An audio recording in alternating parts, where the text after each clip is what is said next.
దేవుడు ఎవరిని శ్రమపరుస్తాడంటే, ఎవరి మీదైతే దేవునికి ఎక్కువ నమ్మకం ఉంటుందో, వీడిని ఎంత శ్రమపరిచినా నన్ను విడిచిపెట్టడో.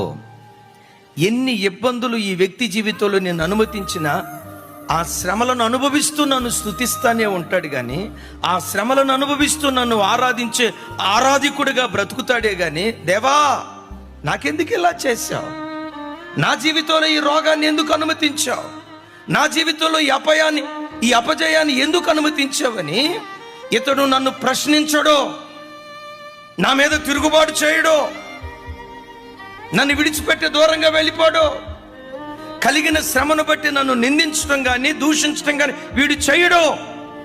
శ్రమలో కూడా నన్ను స్తుతిస్తాడు ఈ వ్యక్తిని.